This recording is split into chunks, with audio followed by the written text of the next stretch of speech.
Basahin natin ito ng malakas. 1, 2, 3, go! I pray for his son, and the Lord has granted me what I asked of him. So now I give him to the Lord. For his whole life he will be given over to the Lord, and he worship the Lord. Hallelujah. Mali ka yung text na nailagay ko, sorry.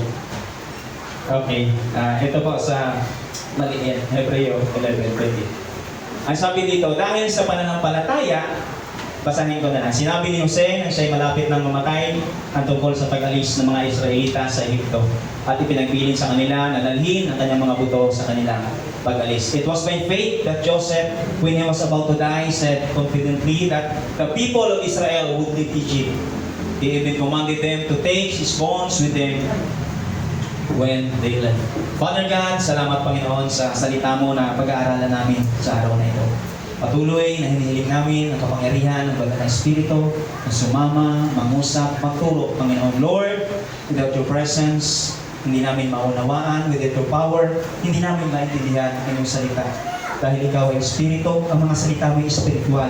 Salamat Lord na kami, Panginoon, ay ginawa mo mga espiritual, Panginoon, ang aming puso, ang aming isipan.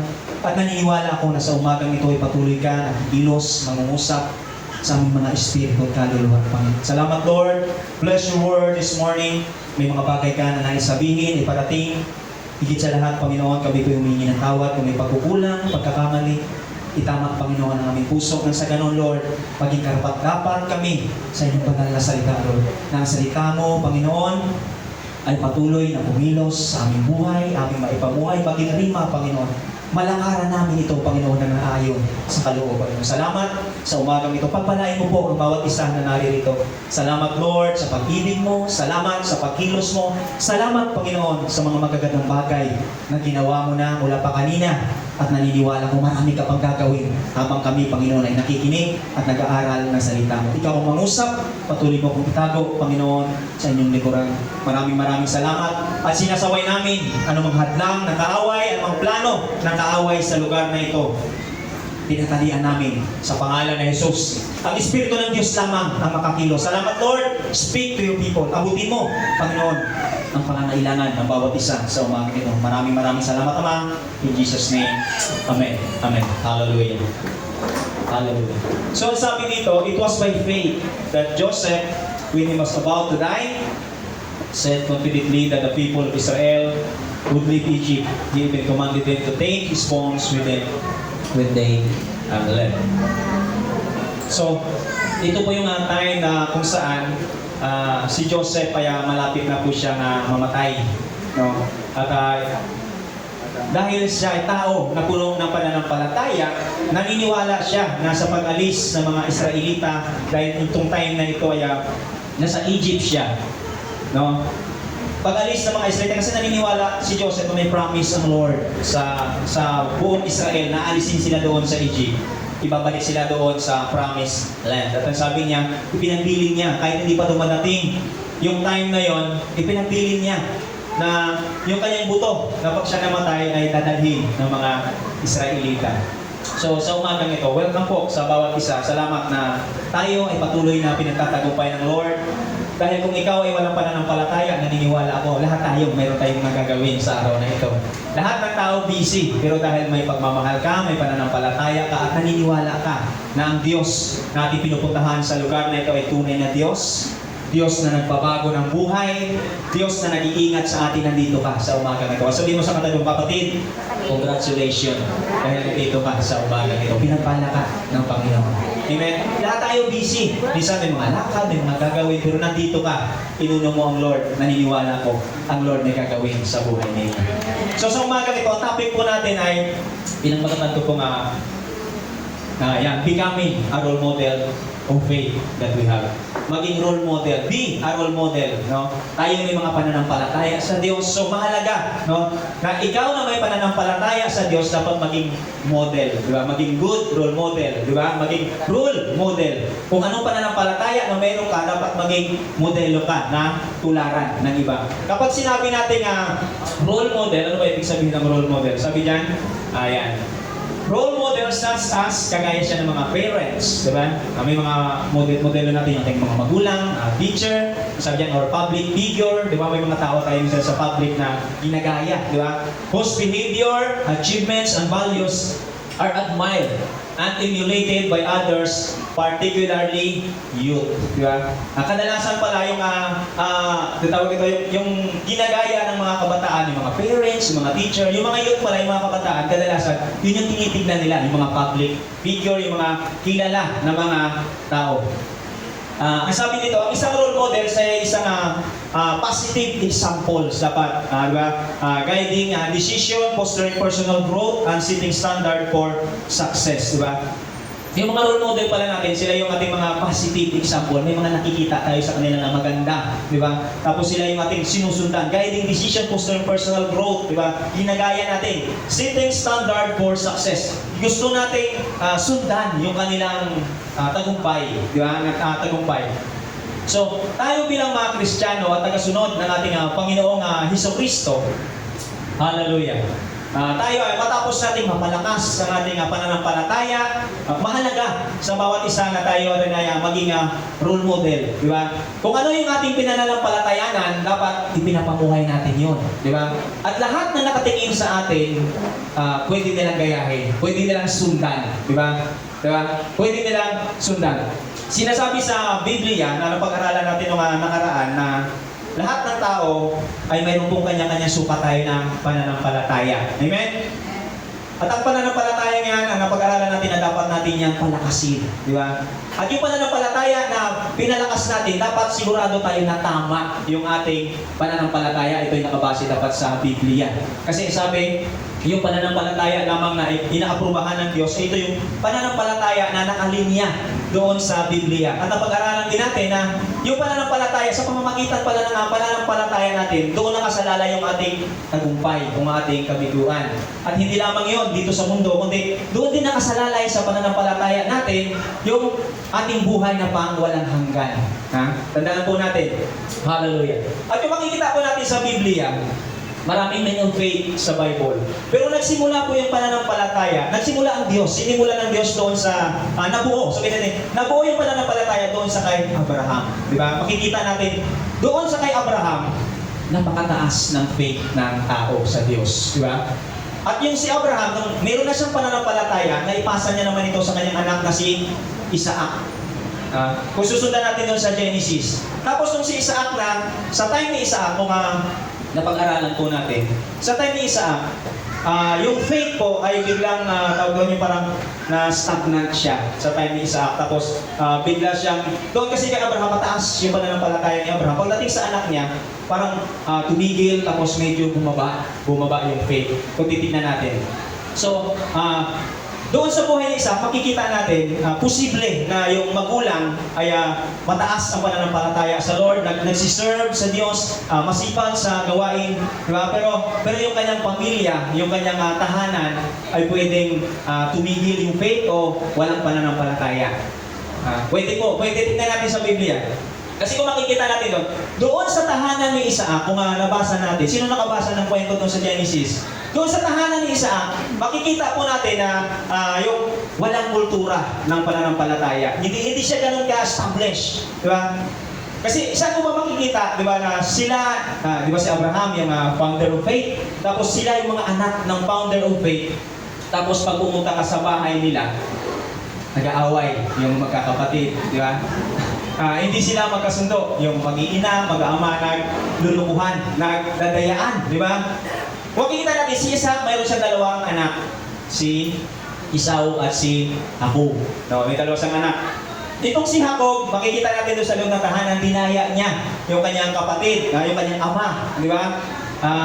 Pero kung titignan natin, mababasa natin, hindi naman talaga si Jacob yung promotor ng pandaraya, yung kanyang ina na si Rebecca. No? So, makikita natin dito na yung ugali ng anak ay pwede itong kung ano yung ginagawa ng magulang, di ba? Pwedeng yung ugali ng anak ay reflection lang. Kaya reflection lamang sila. Bakit ba nag-fail si Isaac na maipasa yung original copy ng pananampalataya ni Abraham sa kanyang mga anak? Kasi kung makikita natin doon, nagkaroon po sa loob ng tahanan nila. Kaya sabi ko yung faith kaya nawala, bumaba. Kasi doon po sa loob ng tahanan ni Isaac ay nagkaroon po ng tinatawag na pananampalataya ng favoritism. Nagkaroon doon ng pagkabahagi, nagkaroon ng favoritism, di ba? Nabuo doon sa tahanan nila. Si Isaac, paborito niya yung kanyang anak na si Esau. Esau, yung pangalan ng kanyang anak na panganay, sa isang mga ngaso. Siguro pag uwi, may dalang Esau pasalubong sa tatay. Kaya paborito yung anak na si Esau. No? So yung pangalawa naman, si Rebecca naman, paborito niya yung kanyang anak na si Jacob. Kasi siguro, kung makikita natin, palaging taong bahay itong si Jacob, palaging kasama ng nanay. Diba? So, nandun yung favoritism, di ba? Kaya kung makikita natin, si Jacob, namana niya yung kultura ni Rebecca, di ba? Namana niya yung pagiging manipulator. Kasi si Rebecca, mayroon siyang spirit of manipulation. Di ba? Doon sa Genesis chapter 27 verse 20, tingnan nga natin yan. Hallelujah. Nakuha ni Jacob yung ugali ni Rebecca na pagiging manipulator. Sabi niyan, Isaac asked his son, "How did you find it so quickly, my son? The Lord your God gave me success," he replied. Sabi sa Tagalog, napakadali mo naman yata nakahuli. Tanong ni Isaac, "Tinulungan po ako ni Yahweh na iyong Diyos." Sagot ni Jacob. Ito yung time na kung saan ibibigay na malabo na yung mata ni Isaac, ibibigay niya na yung basbas. Kasi nung unang panahon po, yung ipinapamana sa mga tao, sa anak, ipinapamana hindi po ginto, hindi mga tawag, mga material na bagay, kundi ay pinapamana basbas, prayer, basbas ng magulang galing sa Diyos, declaration. So sabi na Isaac, bago ko po ibigay sa iyo yung aking basbas, ihuli mo muna ako ng usa at para makakain ako ng paborito kong luto na luto mo. So ito yung time na kung saan umalis sa Isaac, ang ginawa ni Jacob, sinulot niya yung imbis na blessing para doon sa kanyang kuya, ay sinulot niya, di ba? Dahil matanda na si Isaac, hindi niya siya makakita. Naglagay pa siya ng ano, di ba? Pero hindi talaga si Jacob yung promotor nun. Yung promotor nun ay ang kanyang nanay. Yung kanyang nanay na si Rebecca. Di ba? At ang sabi dito ni Isaac, ang bilis mo naman nakahuli. Noong usa. Alam niyo ano sabi ni Jacob? Tinulungan mo kasi ako ng inyong Diyos na si Yahweh. Diba? So, itong si Rebecca, minapulit niya na yung gawing kamukha o kaano ni Esau itong si Jacob. At ito naman si Jacob, namana niya yung ugali ng kanyang ina. At kung titignan natin, ang sama nung ginawa ni Jacob dyan kasi ang sabi dyan, "Do not use the name of the Lord," di ba? Huwag mong gamitin ang pangalan ng Panginoon mong Diyos. Di ba? Sa mga bagay na hindi maganda. Di ba? Utos ng Lord yan. Bawal na bawal yun. Kaya kung titignan natin, itong si Jacob, dinamit niya. So, grabe, sabi niya, tinulungan ako ng Diyos mong si Yahweh. Pero kung titignan natin, nagkatayan sila ng pambing. Amen? Hindi talaga ang Diyos yung tumulong sa kanya. Ang tumulong sa kanya yung kanyang nanay. Di ba? So makikita natin, di ba, nandun yung ugali na yung pagiging manipulator. Di ba? So sabi nga, huwag natin gamitin ang pangalan ng Diyos sa masamang paraan. Kasi kung ginamit mo pala ang pangalan ng Diyos sa masamang paraan, pwede magdala ito ng judgment sa iyong tahanan. Diba? Kaya nga, noon, yung pangalan ng Lord, diba, hindi yan kayang basahin nasa Biblia, diba, kung pag-aaralan natin. Kasi nga, inaano ng Lord na gamit niya, bawal gamitin yan sa hindi maganda. So makikita natin, Isaac failed to mentor his children. Diba? Nag-fail si Isaac. At pagdating naman doon sa kay Jacob, nung siya po ay nagpamilya na si Jacob, no? Ito pong faith natin pinag-aaralan, nagsimula tayo ng first Sunday, naalala niyo ba? Second Sunday, ngayon ay third Sunday. Ito po yung napakahalaga. No? Kasi ang ating pananampalataya, tandaan natin, pwede natin itong maipasa sa next generation natin, yung ating character, yung ating ugali, di ba? Yung ating habits, pwede yung good habits natin or bad habits, even yung bisyo. Kung ikaw may bisyo, pwede mo yan maipasa kapag hindi natin ito nabago. No? So, tandaan natin, no, mga kapatid, kung ikaw halimbawa may mga namana o naipasa sa iyo na mga yung faith na hindi mo pa naalis hanggang ngayon, ito yung time, ito yung panahon na pwede nating alisin, pwede nating putulin. Kasi binigyan tayo ng Lord ng kakayahan para maputol yan. Nung tinanggap natin si Jesus bilang Lord and Savior, di ba, yung ating mga habits, di ba, tayo ay new creation. Amen? Kaya kung ano man ipasa sa iyo mga magulang mo, even mga sumpa o anumang mga bagay, pwede mo yang wasakin sa pangalan ng ating Panginoong Jesus Kristo. Diba? Pwede nating tanggalin yung mga negatibong bagay na yan. Huwag po kayong matakot na hindi ko kaya. Kasi minsan may nakausap ako, ganito na ako. Pagka ganito na ako eh. So, kung paano ako nabuhay ngayon, ganun na ako mamamatay. Minsan kasi yung tao takot na baguhin yung sarili. Pero ang sabi ng Philippians 4:13, magagawa natin ang lahat ng bagay. Amen? Dahil sa lakas na kaloob ni Kristo. Amen? Kaya kung may mga bagay na naipasa sa iyo, yung mga magulang mo, magagawa mo. Ang sabi ng Philippians 4:13, ano sabi diyan? Ang lahat ng bagay ay magagawa natin dahil sa kaloob ni Kristo sa atin. Kaya nga, hindi naman ikaw ang gagawa. Ang gagawin natin, tatanggapin natin si Jesus. Tapos pag natanggap natin si Jesus, siya na yung kikilos sa buhay mo. Amen? Yung faith na mali, na nakalatihan mo, yan ay kayang baguhin. Basta tayo ay nasa ating Panginoong Hesukristo. So, nung si Jacob ay nagpamilya na, di ba? Yung spirit of favoritism, totoo lang si Jacob, meron po siyang faith. Malaki ang faith niya sa Lord. Yun nga lang dahil sa naipasa ng kanyang ina. Yung spirit of favoritism na namana na yun sa tahanan ng kanyang ama na si Isaac, na-develop sa kanyang buhay. Meron po siyang 12 anak. Totoo po yung mga katotohanan pag binasa natin. 13 yung anak niya. Kasi doon sa Biblia, yung babae, hindi siya nire-record. Yung pangalan ng kapatid, ng anak niyang babae, Tina. Sabi ko, bakit Tina? Tina, sinulat. Tina. No? Ang isinusulat na doon, yung pinapahalagahan lang, yung mga lalaki. No, yun ang nakasulat doon. Diba? At doon sa 12, meron siyang paborito. Mayroon siyang paboritong isa. So, saan galing yung paborito? Pagiging paborito niya doon sa 12, saan galing yun? Nanggaling sa kanya, ina. Na-adapt niya yung favoritism. No? So, kung makikita natin, naipasa sa kanya ng kanyang ina. At ito din si Abraham, may naipasa din kay Isaac. No? Nabasa ko doon, nung once na nakipamayan sila, di ba si Abraham at si Sarah, nagpanggap sila na magkapatid. Nagpanggap sila ng magkapatid, meron din silang spirit na pagpapanggap. Tapos nung sa panahon ni Isaac, nung asawa niya na si Rebecca, nagpanggap din sila na magkapatid doon kila Abimelech. Di ba? So, naipapasa. Gets natin, naipapasa yung spirit. Di ba? Yung spirit. Ng mga magulang, naipapasa doon sa generation. No? So, dumaloy sa kanilang pamilya. Even si Jacob, nagpanggap din siya. Di ba? Bago niya makuha yung basbas na kanyang ina, nagpanggap siya na siya si Esau. Di ba? Nagpanggap din siya. Ganun din po si Joseph. Kung nabasa natin yung kwento ni Joseph, nagpanggap din siya. Nung time na pumunta yung mga kapatid niya doon sa Egypt para bumili ng pagkain, nagpanggap din siya na hindi niya kilala yung kanyang mga kapatid. So makikita natin na naipapasa yung mga ganitong uri ng faith, ng mga negative spirit. No? May tendency na yung mga susunod sa iyo ay pwede mong maipasa. No? So tingnan natin, although si Isaac ay mayroon siyang pananampalataya sa Diyos, naniniwala siya sa Diyos, kilala niya ang Diyos ni Abraham, pero weak leader siya sa family. No? Kasi nung naibigay niya na yung blessing niya kay Isaac, kay Jacob, naibigay niya ni Isaac, yung kanyang kuya na si Esau, ay nagrebelde. Ang ginawa niya, nag-uwi siya ng mga babae. Iba-ibang mga babae doon sa bahay nila. At nung time na yan, pinabayaan lang ni Isaac. So, makikita natin, iba talagang weak leader itong si Isaac. At ito naman si Rebecca, isa siyang manipulator. Nung makita niya na yung panganay na si Esau ay nag-uwi ng babae, nag-iiyak siya. Nagtadrama siya. Nagtadrama siya na sabi, kung ang anak pa natin bunso ay makapangasawa ng mga hindi mananampalataya na yan, mamamatay ako.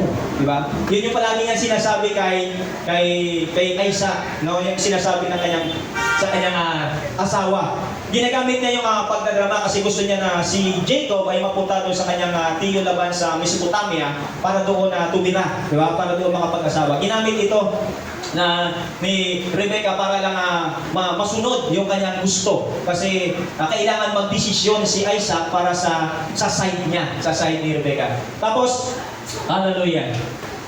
Tapos pansinin din natin, itong si Rebecca, dahil sa manipulator siya, yung pagiging manipulator niya, naipasa niya rin ito kay Jacob. Noong time na taghirap na yung buong lupain, tagtuyot na, at may kondisyon, nung bumili sila ng pagkain doon sa Egypt, yung kanyang mga anak, may kondisyon na kapag bumalik sila doon, kailangan kasama si Benjamin. Kailangan, pagbili nila kasama dapat si Benjamin. Hindi sila pagbebentahan kung hindi kasama. Diba? Tapos nung isasama na nila si Benjamin, nagdrama itong si Jacob. Sabi niya, namatay na yung paborito kong anak. Kasi nung namatay si Joseph, ang naging paborito niya naman itong si Benjamin. Tapos sabi niya, namatay na yung paborito kong anak. Tapos dadalhin niyo ba yung kaisa-isang anak ko ngayon? Kaya nagtataka ko, sabi ko, bakit kaisa-isa? Eh, mayroon siyang 12 na anak, di ba? Mayroon siyang 13 na anak. Bakit kaisa-isa? Kasi nga, mayroon siyang favoritism, paborito niya. Sabi niya, kapag dinala ninyo siya, mamamatay ako. Sabi niya, di ba? Mamamatay ako. Tingnan natin sa Genesis 42:38. Hallelujah. Ang sabi niya, ngunit sinabi ni Jacob, sabi niya, hindi ko papayagan sumama sa inyo ang aking anak. Sabi niya, patay na ang kanyang kapatid at siya na lamang ang nasa akin. Sa tanda kong ito, hindi ko siya kung masasawi siya sa daan, hindi ko na ito makakayanan, mamamatay ako magdadalang hati. So, kung talagang nandun yung pagdadrama, namana niya sa kanyang nanay, no? Masyado siyang madrama. Kaya sabi niya, hindi niya raw mapapayagan. Sabi niya, mamamatay ako. Di ba? Kung mawawala yung paborito kong anak, yung mga tao ba kayong yung kilala na nagmamanipulate minsan, di ba? Minsan ginagamit yung pagiging manipulator, di ba? Para lang masunod yung kanilang gusto. Yan po ay faith din, namamana na pananampalataya. Hallelujah. Kaya nga, nung nabasa ko ito, sabi ko, bakit gano'n? Yung parang paulit-ulit, na-gets ba niya? Paulit-ulit na nangyayari. Kung ano yung sa magulang, napunta sa anak, hanggang doon sa apo, lumipat, di ba? Lumipat, di ba? Yung di ba? Palipat-lipat na spirit. So, balikan natin yung Hebreo 11:22. Na yung binasa natin kanina. Sabi naman, dahil sa pananampalataya, sinabi Mose na siya'y malapit ng mamatay ang tungkol sa pag-alis ng mga Israelita sa Ehipto. At ipinagbilin sa kanila na dalhin ang kanyang mga buto sa kanilang pag-alis. So, makikita naman natin dito, itong si Jose, siya po ay anak po siya ni Jacob, di ba? Anak siya ni Jacob. Itong si Jose, iba yung kanyang pananampalataya. So, why Joseph become a man of faith? Itong time na ito, patanda na siya, sinabi niya na aalisin kayo. Hindi pa niya nararanasan, hindi pa nangyayari, pero i-reveal na ng Lord sa kanya kasi mayroon siyang malaking pananampalataya. Doon po sa 12 na mga anak ni Isaac, ni Jacob, sino lamang yung may kultura ng pananampalataya? Doon sa 12 na anak ni Jacob. Di ba? 12 sila. Kung makikita natin, di ba? Yung mga anak ni Jacob, bukod doon kay Joseph, yung mga kapatid niya, yung mga kuya niya, sila po ay mga pasaway ng mga anak. No? Mababasa natin yan, pag-uwi yung bahay mamaya, kung hindi nyo pa basahin nyo sa Genesis chapter 37. Makikita nyo kung anong mayroong ugali yung mga kapatid ni Joseph. Lahat sila mga tuso. No? Lahat sila mga tuso sila. Mga palaaway, di ba? Yung panganay na anak niya, na si Ruben ang pangalan, ay inasawa yung asawa ng kanyang ama. Kasi doon po sa Old Testament, kasi konti pa lang ang tao noon, pinapayagan mag-asawa ng marami. Hindi po sa time natin ngayon, nabago na yan. Pinapayagan kasi depende doon sa kakayahan ng lalaki na buhayin yung pamilya. Samantalang si Simeon naman at si Levi, sila ay masama ugali. Pinatay nila yung mga taga-Sikim, di ba? Kumbaga, puro sakit ng ulo ang inuuwi ng 10 kasi si Benjamin noon ay bata pa, inosente pa, hindi pa siya kasama doon sa 12. No. Kung titignan niya natin, tinagurian silang main of faith, di ba? Pinagmulan sila ng pananampalataya galing sa Diyos, di ba? Pero yung bahay nila, di ba? Yung bahay nila ay magulo, walang pananampalataya, di ba? Nakakalungkot isipin, di ba, na leader ka ng church, di ba, tapos leader ka ng ministry, pero pagdating dun sa tahanan, di ba? Makikita natin nag-aawa-away, magkakapatid, nagsisigawan, di ba? Ganon yung sitwasyon nila, di ba? Pero pagdating sa church, di ba? Sa panahon natin may mga leader, pagdating sa church, hallelujah, di ba? Pero pagdating doon sa bahay, magulo. Kumbaga sila yung mga successor of faith, di ba? Pero nakikita natin walang kultura ng pananampalataya. Pero dito sa kay Joseph, makita natin dahil sa habag sa awa ng Lord, preserve ng Lord sa buhay ni Joseph yung kultura ng pananampalataya. Kasi noon sa 12 na magkapatid, makikita natin si Joseph lamang po yung matino-tino. Amen? Tingnan natin. Kung titignan po natin kay Abraham, sa apat na yan ang main of faith. Example ko, si Abraham, si Isaac, at si Jacob, at si Joseph. Kung makikita natin yan, si Joseph lang yung masasabi natin na walang mintis. Sino nakabasa ng kwento ni Joseph? Talagang walang mintis, no? Si Abraham, nagsinungaling siya. Diba? Tapos binuntis niya yung kanyang matulong. Diba? Si Isaac, hindi maayos yung pagpapamilya. Pinapabayaan niya na mag-away-away, yung kanyang mga anak, weak leader siya sa family, tapos ang nagmamanipulate, ang nasusunod ay ang kanyang asawa. Diba? Tapos kay Jacob, ganun din. Marami ding supply. Diba? Pero kay Joseph, kung mababasa natin, ang ganda ng kwento ni Joseph. Kaya si Joseph yung ating sample ng magandang role model ng faith doon sa apat na ating binasa. Makikita natin siya yung pinakamaganda na role model of faith. So tingnan natin, 3 essential characteristics that you will see to the real men of faith. So meron tayong titignan 3 karakteristik na makikita natin doon sa tunay na role model of faith. Na makikita natin kasi depende yung minsan may pagkakakilanlan tayo sa sarili nating pananaw kung ano ba yung model of faith natin. At titignan din natin doon sa itinuturo ng Biblia. Tungkol doon sa 3 essential characteristic that you will see to the men or women of faith. Hallelujah. So paano ba natin masasabi na yung isang tao ay tunay na mananampalataya? Diba? Kapag siya ba'y malakas sumigaw ng hallelujah o nag-speaking in tongues, o malakas mag-praise the Lord, kapag ganyan yung ating sukatan ng pananampalataya o ang bait kapag kaharap mo, tayo po ay madideceive. Ang katibayan, mga kapatid, tandaan natin na kung gusto mo na makita, mapatunayan na she or he ay real man of faith, puntahan mo sa bahay. Amen? Kung gusto mo mapatunayan, puntahan mo sa bahay. Kasi pagdating si church, pwede mo tayong magpanggap. Kapag nandito ka sa pulpito, pwede mabait. Amen? Pwede tayo maging perfecto sa tingin ng tao. Pero sabi nga ng Biblia, ang Diyos ang nakakatalastas ng puso ng tao. Kaya sa umaga ka to, tingnan natin kung mayroon ba tayong katunguri ng faith, mayroon ba tayong katunguri ng pananampalataya. At kung ano yung pananampalataya na makita natin, no, dapat mas maganda ma-adapt natin sa ating buhay. So yung first essential characteristic that you will see to the real man of faith or she or he is a real tunay na mananampalataya. Ang una po ay, number 1, basahin niya natin ng malakas. Respectful to his parents. Kapag ikaw ay sinabi mo na tunay na mananampalataya, dapat nandun yung respect sa magulang. Pag sinabing respectful, treating them with kindness, consideration, and honor through actions and words. No? So, ito pala. Makikita natin na tunay ka na mananampalataya kung iginagalang mo ang iyong mga magulang, di ba? Kung sumusunod ka doon sa mga rules. Kasi sa tahanan natin, dapat naman tayo may rules. Amen? Kasi kung sa tahanan mo walang rules, hindi tahanan yun. Dapat sa tahanan natin mayroong rules, di ba? Kung ikaw respectful to your parents, dapat pinapahalagahan mo yun, di ba? Yung pamamahala ng magulang, nagpapasakop ka, di ba? O di kaya, kung ikaw respectful sa iyong parents, nag-aalok ka ng tulong sa iyong magulang, hindi yung pinapanood mo lang sila. Di ba? Nandun yung tulong, di ba? Pagpapakita na ina-appreciate mo, ginagawa ng mga magulang para sa iyo. Hindi ka bastos sa magulang o sinisigaw-sigawan yung mga magulang, nandun dapat yung love and obedience sa iyong mga magulang. So, ang tunay na mananampalataya, mapapatunayan mo siya kapag siya ay respectful to his parents. So, sabi dito sa Genesis 37, 1-4, yan, Jacob lived in the land where his father had stayed, in the land of Canaan.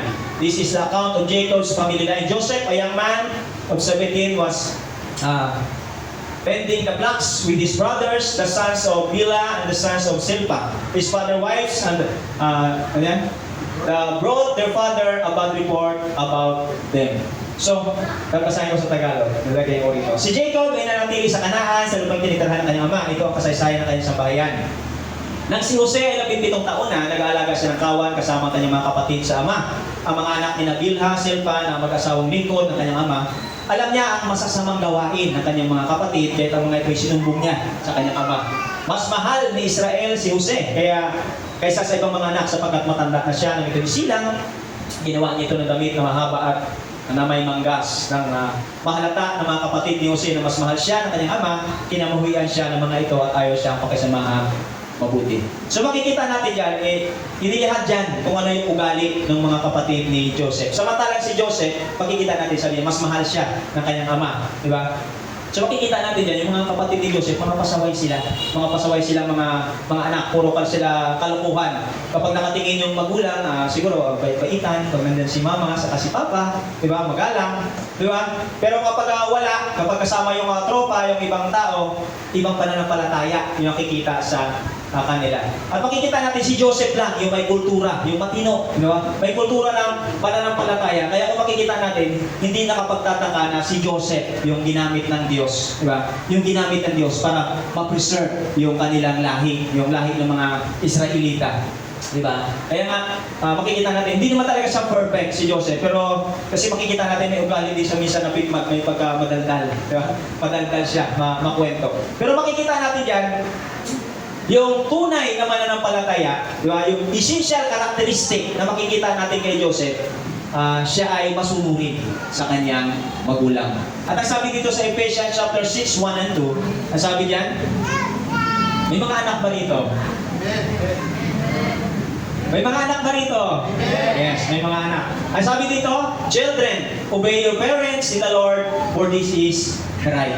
Mga anak, sundin ninyo ang inyong mga magulang alang-alang sa Panginoon, sapagkat ito ang nararapat. Ang sabi dito, igalang mo ang iyong ama at ina. Ito ang unang utos na may kalakip na pangako. So, itong utos ng Lord, igalang mo ang iyong mga magulang. Hallelujah. Sa panahon natin ngayon, may mga kabataan minsan, ang sagot-sagutin yung magulang, inaw. Amen? Kung pagtagugan ng magulang, pag inutusan, inaw. Hallelujah. Di ba? Ano yung mga kabataan? May mga kabataan ba? Amen. May mga kabataan. Ano yung mga kabataan? Kung iisipin natin, di ba? Matindi yung tawag ito, hirap ng magulang mula nung baby pa lang, di ba? Nagpuyat sila, maliit ka pa lang, nagpuyat sila magtipla ng gatas, ayaw ka patapuan ng lamok, di ba? Yung alaga nila, pag nagkasakit ka, hindi nila alam kung anong gagawin para lang mapagaling ka. Amen? Yung ikot yung, di ba?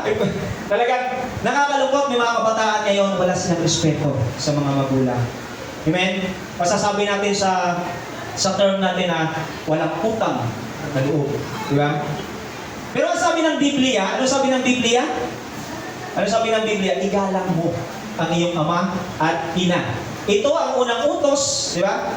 Ito ay utos ng Diyos, di ba? Hallelujah. Minsan kasi may mga kabataan sabi, higpit-higpit naman kasi ni mama, higpit-higpit naman ni papa. Puro utos, di ba? Pero totoo mga anak, gusto lang talaga ng mga magulang na mapabuti kayo. Amen? At wala namang hinihingi ang magulang ng kapatid. Kundi, sabi yan, respect. Respect. Di ba? Yun na naman respect ang hinihingi ng magulang. Pero naniniwala ako ng mga taga-GCSF na tumanggap kay Jesus, mga kabataan, may respect sila sa parents. Palakpakan niya natin. Totoo ba yan? Amen. Dapat lang, kasi ito yung utos ng Diyos. Ha? Nandito to sa Biblia. Even to sa 10 Commandments, ang sabi daw, honor your parents. Igalang mo. Alam niyo, may mga kabataan minsan, kahit ikaw ay nasa ministry, ikaw ay nasa church, nakanta, natugtog, di ba? Kung hindi ka respectful sa parents mo, sinisigaw-sigawan mo, di ba? Yung tawag doon, tinatabog-tabugan mo, kahit ikaw nasa ministry, nasayaw ka, nakanta, natugtog, kung ganyan yung ugali mo, hindi talaga tunay ikaw na mananampalataya.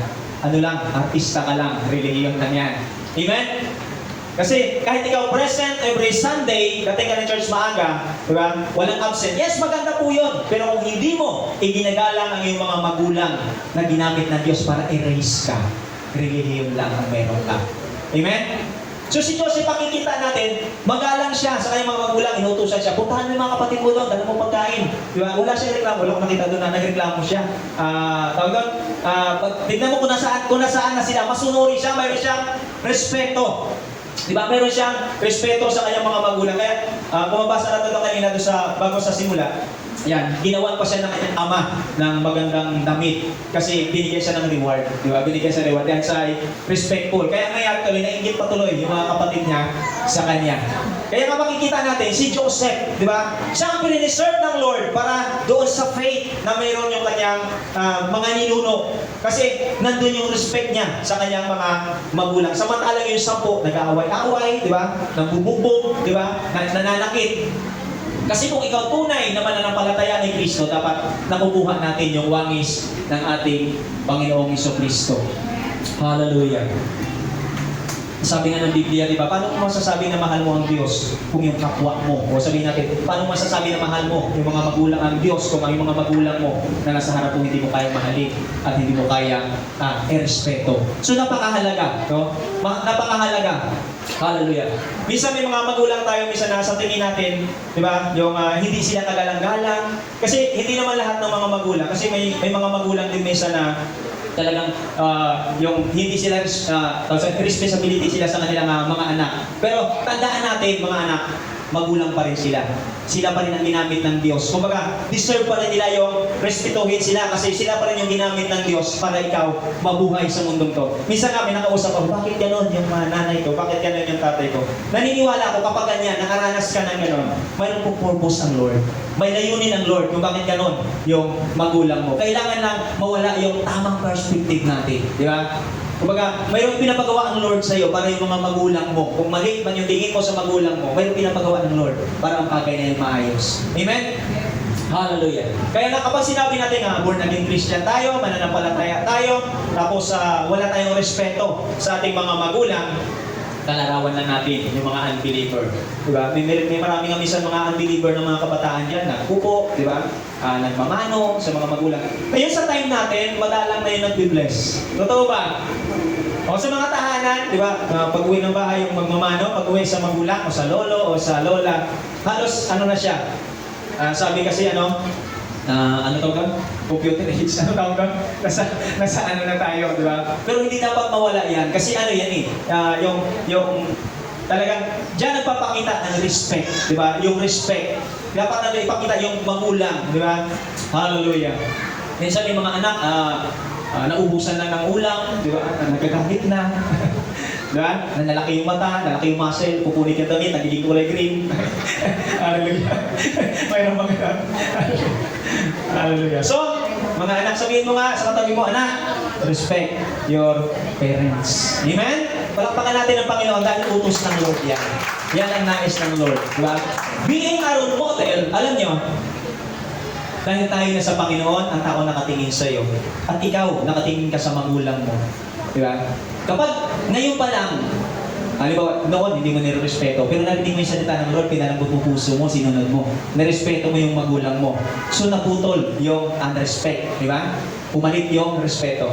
Pagdating ng time, kasi magpapamilya yung mga kabataan, hindi ka mananatiling kabataan o bata. Pagdating ng time, magpapamilya ka. Kung ano yung respect na binigay mo sa magulang mo, naniniwala ako, gagawin din niya ng mga anak mo sa iyo. Amen? Hallelujah. So, napakahalaga yung salita ng Lord na ating masunod. Respect. So, pangalawa, punta tayo sa pangalawa. Pangalawang karakter na magandang gayahin natin kay Joseph. So, ang sabi diyan, faithful to his service. Tapat siya, di ba? Sa kanyang paglilingkod. No? Tapat siya.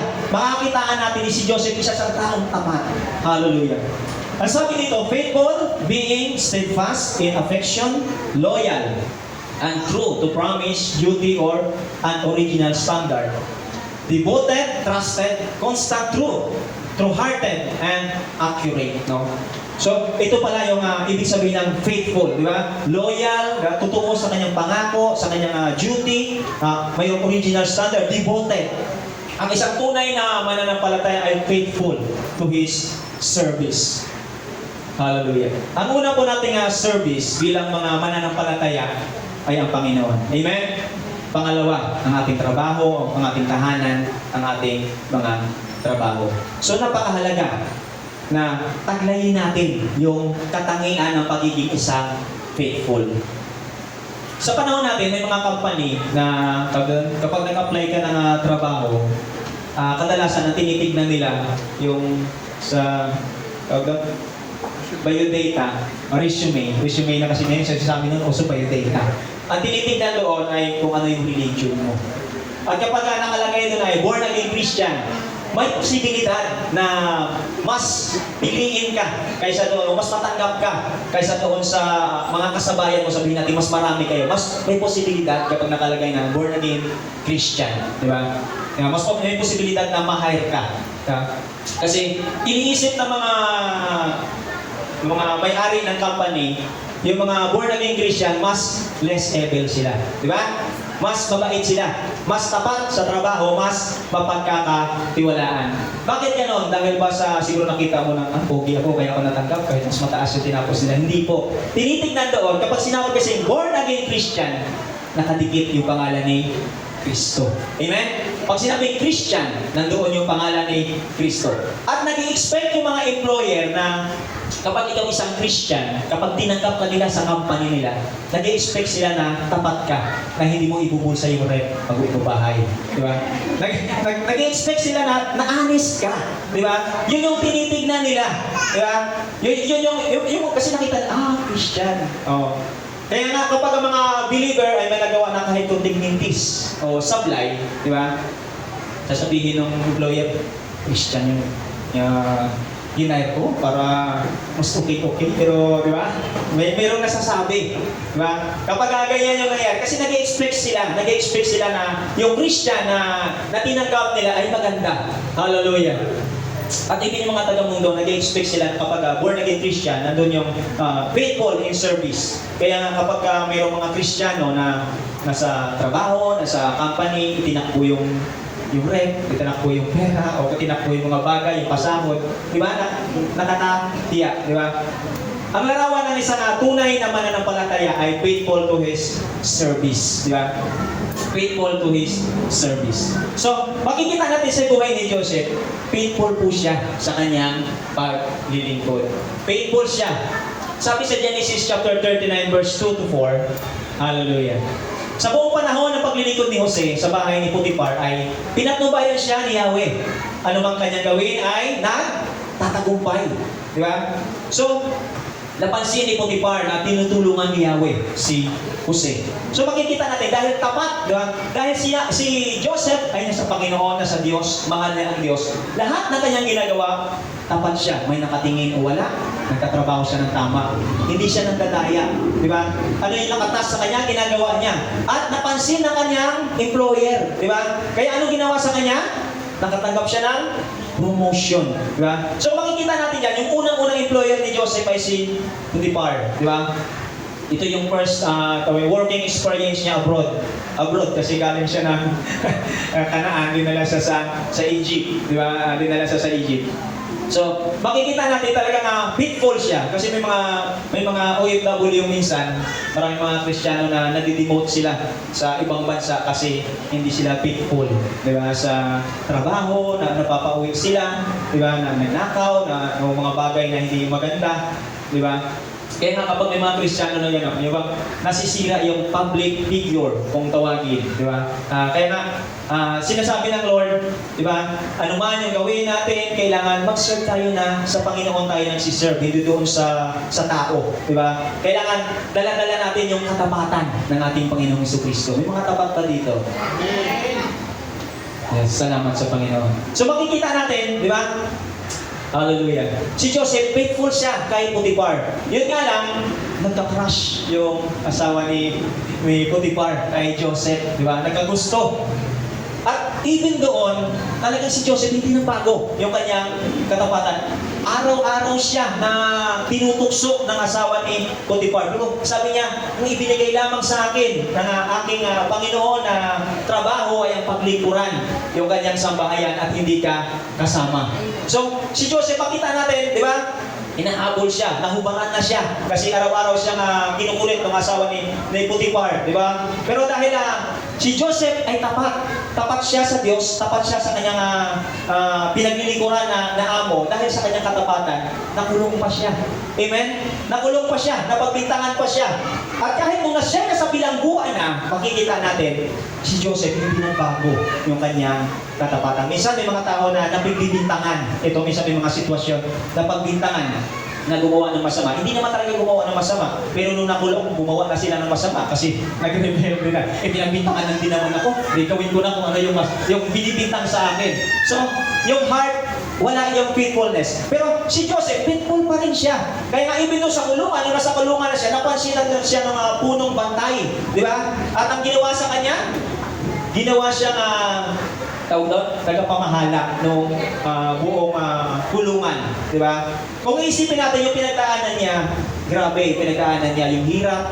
Pero yung faithfulness niya, hindi nawala. Kasi pag sinabi natin kulungan, yung nasa loob ng kulungan, hindi naman lahat, diba? Kagaya ng kwento ni Joseph, hindi lahat ng nasa kulungan ay masama. Pero mas lamang yung nakakagawa ng masama. Kapag ikaw na doon sa kulungan, parang ang hirap maging faithful. Diba? Ang hirap pakisama. Kasi yung mga tao na doon, yung mga siguro mahirap pakisamahan. Amen?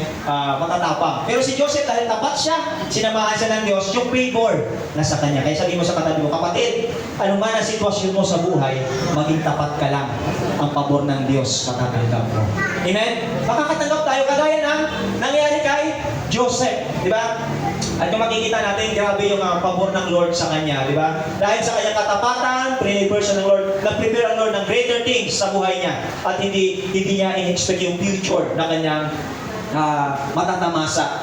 Hallelujah. Kaya nga kapag tayo ay pinagkatiwalaan ng Lord ng mga gawain o trabaho, mga ministry sa government man yan, sa mga company, di ba? Kung may nahawakan kang ministry sa church, ano man ang ginagawa natin, di ba?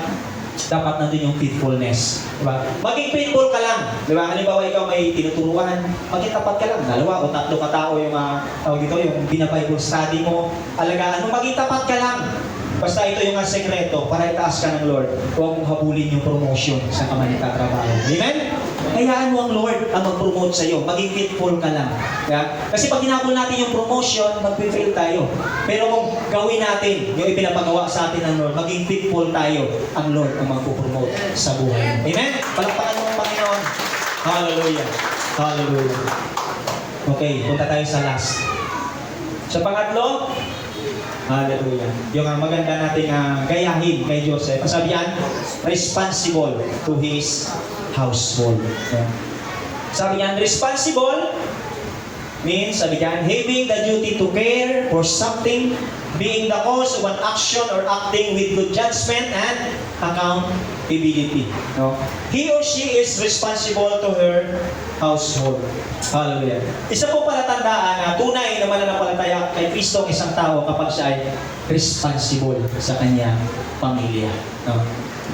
Alam mga kapatid, mahirap paniwalaan na kapag ikaw ay isang tao na palagi ka na sa church, todo entertain sa kapatid, bati dito, bati doon, kamay dito, kamay doon. Hindi ka magkadaugaga, mag-asikaso sa ibang tao. Pero pagdating sa bahay, sabihin mo sa pamilya mo, bahala kayo dyan, magutom. Diba? Kung ikaw isang tunay na mananampalataya, diba? Dapat may paki ka sa tahanan. Hindi lang sa church. Okay po na sa church tayo. Diba? Pero kung every Sunday ka na sa church, tapos pagdating sa bahay, nagpipisbook ka lang. Hallelujah. Dapat responsible tayo sa ating household. Diba? Ang isang tunay na mananampalataya, siya ay responsible sa kanyang pamilya. Alam niyo kung bakit? Kasi kung yung sariling pamilya ay hindi mo kayang arugain, di ba? Paano? Diba? Yung pinapakita mo na pag-aaruga mo sa ibang tao, drama lang yan. Amen? Drama lang. Di ba? Ni-entertain mo yung ibang tao, tapos yung mga katubo mo ay hindi mo maalagaan. Alam nyo, walang iba. Dapat tayo, tawag dito, mas bigyan ng pag-aaruga, pag-aalaga, kundi ng ating pamilya. Amen? Ang ating pamilya. Kasi kapag namatay ka, sino maglilibing sa'yo? Ilibing ka ba ng kapitbahay mo? Diba? Kapag nagkasakit ka, sino sasama sa'yo sa ospital? Amen? Hallelujah.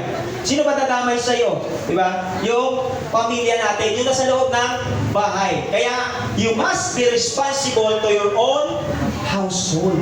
Sabihin mo sa katabi mo, kapatid, be responsible to your own household. Dapat nandun yung responsibilidad natin. Di ba? Hallelujah. Tandaan po natin, yung una nating ministry sa Diyos ay ang ating pamilya. Sa panahon ni Abraham, ni Isaac, at ni Jacob, wala pang church. Tama? Wala pang church noon, di ba? Wala pang simbahan. Ang una nilang ministry ay ang kanilang pamilya, di ba? Yun ang una nilang ministry. Ang sabi dito sa Genesis chapter 50, 18 to 21, hallelujah. Lumapit lahat ng kanyang mga kapatid at yumuko sa harapan niya. Kami mga alipin mo, wika nila. Ngunit sinabi ni Jose, huwag kayo matakot, maaari ko bang palitan ng Diyos? Sabi niya, masama nga ang inyong ginawa sa akin, subalit ipinahintulot niyo ng Diyos para sa kabutihan. At dahil doon, naligtas ang marami ngayon. Kaya huwag kayong mag-alala, ako ang bahala sa inyo at sa inyong mga anak. Kapanatag ang kanyang kalooban sa mga sinabing ito ni Jose. No? Ito yung time na mamamatay na si Jacob at natakot yung mga kapatid ni Jose. Kasi natakot sila kasi si Jose ay kanukabay na ng Peru sa Egypt. Di ba? Governor siya doon sa Egypt. At nakita nila, mamamatay na si daddy. Nung bata pa lang, binugbog natin si Joseph, binenta natin si Joseph. Takot na takot sila. Nag-operate sa buhay nila yung spirit of fear. At hindi lang spirit of fear, nung mamamatay na si Jacob, nag-operate sa buhay nila yung spirit of manipulation. Kung makikita natin doon. Diba? Ang ginawa nila, dahil sa takot nila kay Joseph, gumawa sila ng sulat na kunwari sulat ng kanilang tatay na nakalagay doon na, mamamatay na ako, magmahalan kayo, magkaisa kayo. Sabi gano'n. Pero ang totoo, yung nagsulat doon, sila-sila lang. Gawa-gawa lang nila yung sulat, di ba? Yung spirit of manipulation, di ba? Para lang, sabi ni tatay, patawarin niyo na daw kami. Di ba? Kasi natakot sila kasi nagtanim sila ng masama doon sa kay Joseph. Di ba? Masama yung ginawa nila. Kaya natandaan natin, kapag nagtanim ka ng masama, darating ang time na magkakaroon ka ng takot kasi pagdating sa future, baka anihin mo yan. Pero kung mabuti, kung itinanim mo, matuwa ka kasi aanihin mo kabutihan din. Amen? So, doon sa Genesis, makikita natin, ang sabi ni Joseph sa 15:20, dahil siya ay responsible sa kanyang pamilya, na kahit na ginawan siya ng masama, hindi siya itinrato na tunay na kapatid. Ang sabi yan, you intended to harm me, but God intended it for good, to accomplish what is now being done, the saving of many lives. Masama ang ginawa niyo sa akin, yung pinahintulot ito ng Diyos para sa kabutihan. At dahil ito inaligtas ang marami. Kaya sabi niya, kaya huwag kayong mag-alala, ako ang bahala sa inyong mga anak. At napanatag ang kanilang mga kalooban sa sinabi ito ni Jose. So makikita natin, responsible si Joseph sa kanyang pamilya, sa kanyang mga kapatid. Nandun yung pagiging, kahit sa panahon natin, isang tinitingnan na dapat maging responsible, kadalasan yung mga panganay. No? Pero si Joseph, tinitingnan natin, hindi siya panganay sa family. Pero responsible siya, na kahit ginawan siya ng masama, hindi siya naghigante. Di ba? Inaruga niya yung kanyang pamilya. Di ba? Tinulungan niya pa rin. Hallelujah. Hallelujah. Kaya nga, napakahalaga na yung tayo. Kaya, nandun yung responsibility natin, di ba? Tutulong dapat tayo sa ating mga mahal sa buhay, mga kakilala o kaibigan, di ba? Siyempre, first muna yung family. Tapos yung mga kaibigan, kakilala, di ba? Yung mga kapatiran, di ba? Nandun yung ating mga kadugo. So, napakahalaga yung responsibility natin. Ang sabi nga sa 1 Timothy chapter 5:8, yung pagtulong ba sa relatives ay biblical. Yan sabi niyan. Anyone who does not provide for their relatives, and especially to their own household, has denied the faith and is worse than unbeliever. Ang sino mang hindi ko bakalinga sa kanyang kamag-anak, lalo na sa kanya, kabilang sa kanyang pamilya, ay tumalikod na sa pananampalataya. Kaya nga kung ikaw sinasabi, born again Christian ako, believer ako ni Jesus, sumusunod ako sa Lord. Pero kung hindi nakikita sa pamilya mo na hindi mo kinakalinga, pero sabi niyan, tumalikod ka na sa pananampalataya. At sabi niyan, mas masama ka pa kaysa doon sa mga di mananampalataya. Diba? Ang sabi niyan, mas masama pa yung ginawa mo. Hallelujah. Yes. Ang first ministry natin ay ating family. At natutuwa ang Lord na kung tayo ay palaging present sa church, tumutulong tayo sa iba, pero mas maganda na hindi natin pinapabayaan. Kinakalinga natin ang ating mga pamilya. Hallelujah. Kaya nga mga kapatid, makikita natin na we must become a role model of real faith. No? So mahalaga na tayo na sumampalataya sa Panginoon, dapat nandun yung tayo ay maging role model. Makita, maipamuhay natin. Ang sabi ng Hebreo chapter 12 verse 2, Ituon natin ang ating paningin kay Jesus. Sa Kanya nakasalalay ang ating pananampalataya mula nung simula hanggang katapusan dahil sa kagalakan na hinihintay sa Kanya. Hindi niya inalintana ang kahihiyan sa pagkamatay sa krus at sa ngayon nakaupo sa kanan ng trono ng Diyos. Ang sabi dito, kailangan ituon natin ang ating paningin sa ating Panginoon. Kailangan nandun yung eyes natin nakatuon sa ating Panginoon si Kristo para magawa natin yung mga bagay na ito. Kasi ang role model natin ay ating Panginoon. Amen? Siya yung ating sinusundan. Kapag tinitingnan natin yung ating Lord, di ba? Makikita natin yung mga bagay na yan ating pinag-aralan. At sa buhay ni Joseph, ganoon din. Makikita natin sa buhay ni Joseph. Alam niyo ba, papakita ko sa inyo, nakita ko sa Bible, na yung buhay ni Joseph pala ay isang prophetic picture ng ating Lord Jesus Christ. Kumbaga, kung paano namuhay si Joseph, may mga kwento doon, may mga nakasulat doon na yung nangyari kay Joseph, nangyari sa ating Panginoong Kristo. Hallelujah. Gusto niyo bang malaman? Ay sabi dito, yung prophetic picture sa buhay ni Joseph na makikita natin kay Jesus. Ay sabi doon, di ba? Joseph loved by his father. Diba? Si Joseph, mahal na mahal siya ng kanyang ama. At si Jesus din naman, ano sabi ng Biblia? Jesus, loved by the Father. Diba? Si Jesus. Makikita natin sa buhay ni Joseph. Si Joseph po, nakaranas siya ng bubugbog. Diba? Nabugbog si Joseph. At si Jesus, makita natin, binugbog din siya. Kaya kung makikita natin, si Joseph, yung role model niya, si Jesus. Even wala pa si Jesus noong time na makikita natin yung prophetic picture. No? Si Joseph, kung mababasa natin, si Joseph ibinenta siya ng kanyang mga kapatid. At si Jesus, amen, nakita natin, si Jesus ibinenta din siya ni Judas Iscariot. Amen? Si Joseph hindi matanggap ng kanyang mga kapatid. Di ba? Hindi siya tinanggap. Even si Jesus, amen? Hindi siya tinanggap ng kanyang mga kapatid. At makikita natin kung si Joseph nahubaran. Diba? Si Jesus nahubaran din siya. Diba? Makikita natin yung prophetic picture, no, ni Joseph at ng ating Panginoon. Diba? Si Joseph pinalabas ng mga kapatid niya na patay na. Diba? Si Jesus namatay at muling nabuhay. Sabi nga ni Jacob, namatay na yung anak ko ito, pero buhay siya ngayon. Diba? Si Joseph, nagpakain siya ng maraming tao nang siya'y naging governor ng Egypt. At si Jesus din, nagpakain din siya ng maraming tao. At ang sabi nga sa Genesis 50:20, another prophetic word, nakalagay niya. Sabi dito, masama nga ang inyong ginawa sa akin, subalit ipinahintulot ito ng Diyos para sa kabutihan at dooy naligtas ang marami ngayon. Dahil kay Joseph, marami ang naligtas. At makikita din natin, dahil kay Jesus, lahat ng sumampalataya ay naligtas. Amen? Palpakan mo, Panginoon. May sumampalataya pa sa Panginoon. At ang sabi doon sa verse 21, kaya huwag kayong mag-alala. Ang sabi doon ni Joseph sa kanyang mga kapatid, ako ang bahala sa inyo at sa inyong mga anak. So anong sabi ni Jesus sa Hebreo 13:5? Tignan niya natin. Ang sabi ng salita ng Lord. Hallelujah.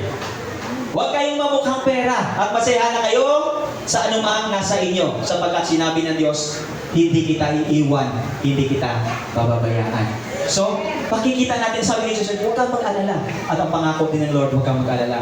Ano man ang pinagdadaanan mo ngayon, hindi kita iiwan, hindi kita bababayaan. Amen? So makikita natin yung salita ng Lord na sinabi noon, nangyayari ngayon sa buhay natin. Marami tayong mga pinagdadaanan, maraming mga bigat, mga problema tayo na kinaharap. Pero ang pangako ng Lord sa iyo, kapatid, patuloy kang manampalataya. Hindi ka iiwan, hindi ka pababayaan ng Diyos. So handa ka ba na maging role model of faith? Yes. Hindi po tayo perfecto. No, ang Diyos lamang ang tunay na perfecto dahil siya'y walang katulad na Diyos. Pero patuloy na sinasabi ng Diyos sa atin na maging ilaw tayo ng sanlibutan ito. Maging good role model tayo. Nang sa ganon, ang Diyos ay patuloy na mapapurihan. Kasi habang tayo lumalakad sa liwanag ng ating Panginoong Jesucristo, may mga tao na nakatingin sa atin, ang ating mga anak, ang ating pamilya, ang ating komunidad. Kapatid, habang ikaw lumalakad at sumusunod sa Diyos, at alam nila na ikaw ay nasa Panginoon, ang Diyos mag-glorify. Amen? Ang sabi dito sa conclusion, Mateo 5:16, ano sabi diyan? Basahin natin ng malakas. Ano sabi ni Apostol Paul? follow my example as I follow the example of Christ. So tularan natin, di ba? Kung paano tinularan ni Apostol Paul ang ating Panginoon sa Kristo, tularan din natin siya, katulad ng pagtulad niya kay Jesus. So sa umaga ito, sabihin mo sa katabi mo, kapatid, tularan natin ang ating Panginoon sa Kristo. Nang sa ganoon, lahat ng sumusunod sa atin ay tularan din tayo. Amen? Be a good role model of faith. So tumayo